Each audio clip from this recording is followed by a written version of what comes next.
On Wednesday, President Uhuru Kenyatta gazetted the appointment of Gerishom Otachi, Tia Galgalo, Kazungu Kambi, Esther Murugi, James Tuitoek, Reginald Okumu, Abi Hussein Alhaji, and Alistair Murimi Mutugi as members approved to take over the National Lands Commission. It was then anticipated that come Friday, the country will have the Land Commission up and running after all the 9 members are sworn in by Chief Justice David Maraga.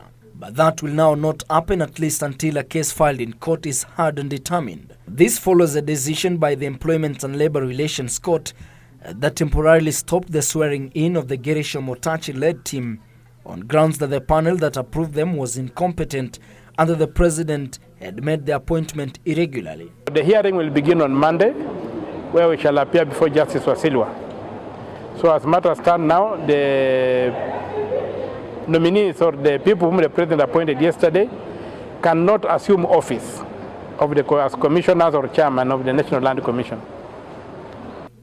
In the case, activist Okia Omtata claims that the nomination of the 9-member team expected to take over the National Land Commission for a 6-year non-renewable term was not open and want them stopped from assuming office.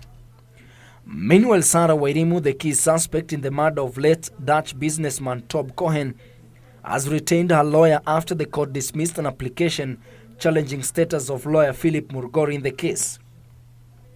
Justice Stella Mutuku ruled that it was proper for Philip Murgor to stand as a defense lawyer, having tendered his resignation as a state prosecutor. There is no evidence presented to this court showing any objection raised against Mr. Murgor's standing as defense counsel in this matter, in this court or in other courts from the time he first appeared as defense counsel up to 26th of September this year, when this objection was raised. The ruling coming even as Sarah Wairimu denied killing the late Dutch businessman Tob Cohen.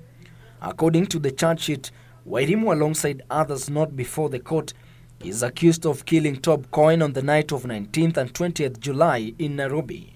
But even as the court is set to hear Sarah's bail application tomorrow, the prosecution, in opposing her release, requested a further 5 days to allow them place some of the key witnesses under witness protection.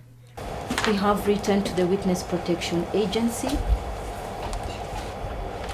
with a request that they consider protecting our key witnesses. My lady, their role is one where no one can direct. However, the application was strongly objected by the defense team, arguing it was a violation of the rights of the accused. At the same time, Joseph Njoroge Karanja, a suspect in Cohen's murder, has been ordered to undergo a medical checkup and mental test before taking plea on 11th of this month. This is after Karanja's lawyers said their client was suffering from diabetes and required urgent medication. Ben Chumba, reporting for Scales of Justice.